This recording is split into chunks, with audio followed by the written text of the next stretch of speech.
Everyone. First of all, I want to welcome you to the fall 2021 semester. My name is Professor Rick Epps. I am your professor for American Government, or Poli Sci 102, if you would, at IBC. And I just want to take a few minutes this morning to first welcome you to the semester. If you're new coming right out of high school, hey, welcome to college.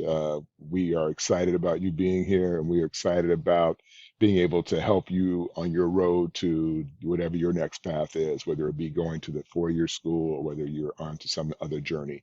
But we're all here to help you. Um, it's interesting. One of the things I want to share with you this morning before I get into a little bit more about the class is, people often ask, why do we have to take all these classes that are not in my major field, or I'm not going to be a political science major. Why do I have to take this class? And I have a very simple but direct answer for you about the general education classes that you have to take at any school. And I didn't learn this until, by the way, when I was an undergrad. I learned this afterwards. So um, the reason that you take these classes is that they're supposed to, one, expose you to different possibilities of what you might become interested in. Uh, as you know, as you start to develop and grow, just because you have a plan of where you want to go now with regard to your major doesn't mean that won't change. In fact, most people we find change their major 2 to 3 times at least between the time they start college and when they finish college. And that happens because they get exposed to things in the general education courses that stimulate them to go, hey, I think I want to go down this road instead of this road. Or maybe you find out that, gee, I'm really good at science and I didn't know I was good at science. Or maybe I'm good at math and I didn't know I was good at math. And so you may decide to change your path on the road. And by the way, that's perfectly fine. You can certainly do that, and you should not be afraid to do that if you decide to change the path, because what you do should be what you want, what you love.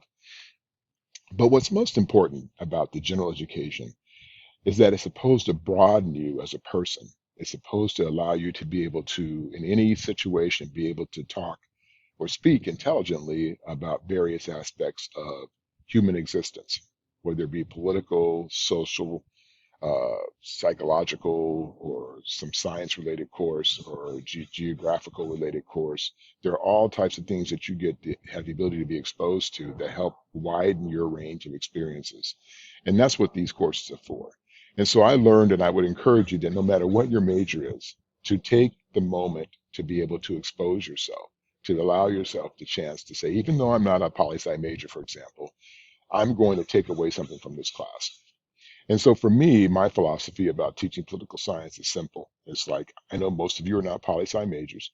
So my idea is to give you the basics. Like, I want you to walk away understanding, one, most importantly, why it's important to vote, why it's important to pay attention, why it's important to elect good people into office, to understand from a historical perspective why we are where we are, what happens when you don't protect democracy, what happens when you allow corrupt people to get into office, so that when we go about the process of electing people, no matter what side of the political aisle you happen to be on, to confront the truth about who people are.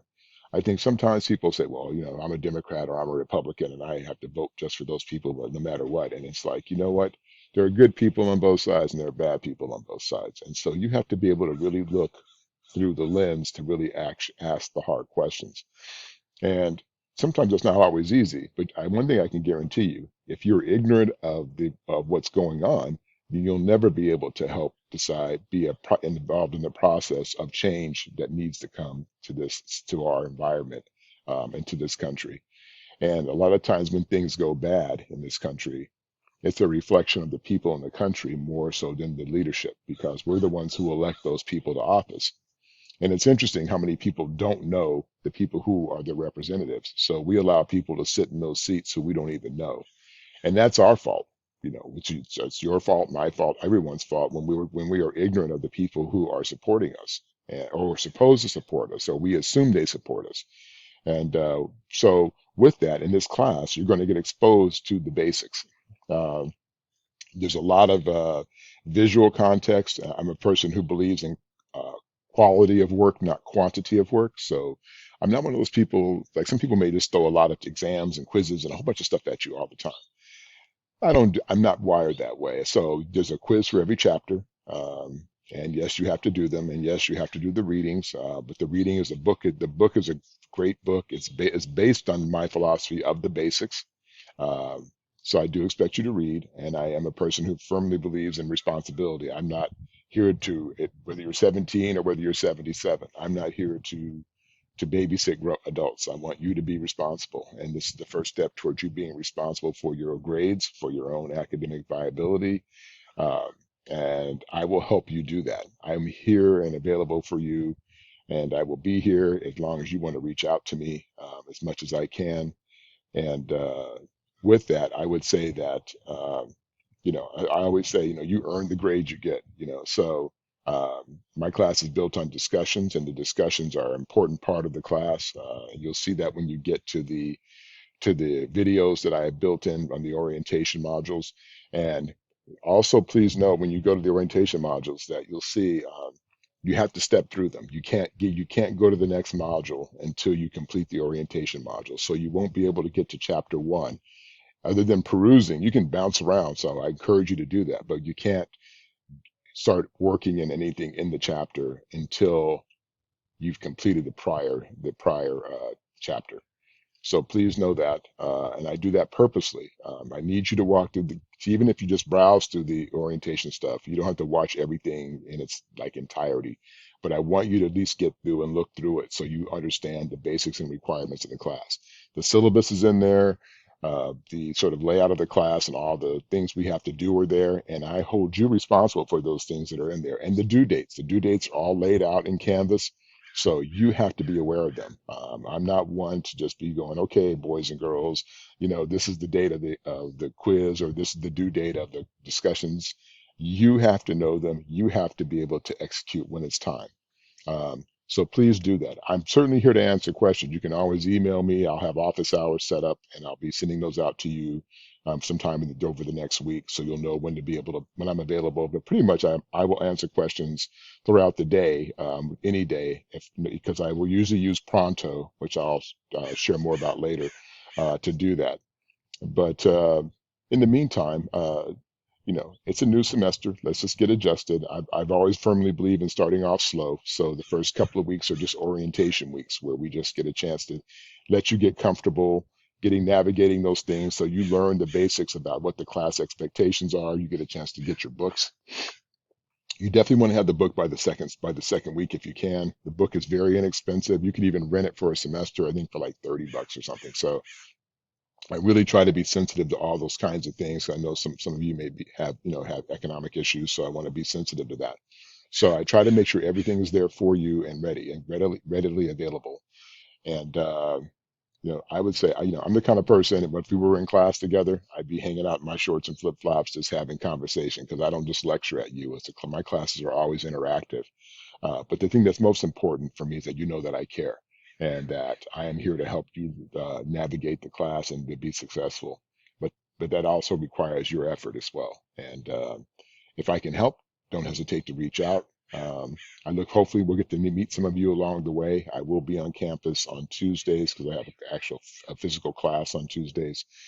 So if you ever want to drop in my office, I'll probably arrange to be in my office in the afternoon sometime, and I'll work that all out. I have one class that's a special class that I'll be doing on campus. So I will be available, and I'll also be there on Wednesdays because I have academic senate. I'm the academic senate president at IVC, so I have wear multiple hats, uh, which can be interesting sometimes. But nonetheless, I look forward to getting to know you. Please reach out. I'll have a hangout spot I call Rick's Hangout. That'll be where you can just drop in and we can talk about all kinds of stuff. It doesn't have to be just academics. One of the beautiful things I get to do is every semester I get to meet some extraordinary students, and we end up becoming friends. I have students that have been friends of mine from 20 years ago that we're still friends, and they're all married with kids now. So um, these are the relationships you build. We're the ones who write letters of recommendation for you. So don't hesitate to reach out. Don't hesitate just to say hello. You don't have to come in with, some academic plan in mind to try and talk to me. You can just come in and just say, "Hey, Professor S, what's up?" And I'll be like, "Hey, what's up? Let's just talk about life, or talk about your family, or talk about boyfriends or girlfriends, or what's making you happy, what's not making you happy." I'm here to hear all of it because all of it matters to you as a human being and as a student. So um, let's have a really great semester, you guys. And who knows what it's going to turn out to be. I know COVID is still floating around, and we have a new variant that's also stressing people out. But through all that, we're going to get through it together. So you give me your best, and I'll give you my best. Is that fair enough? All right.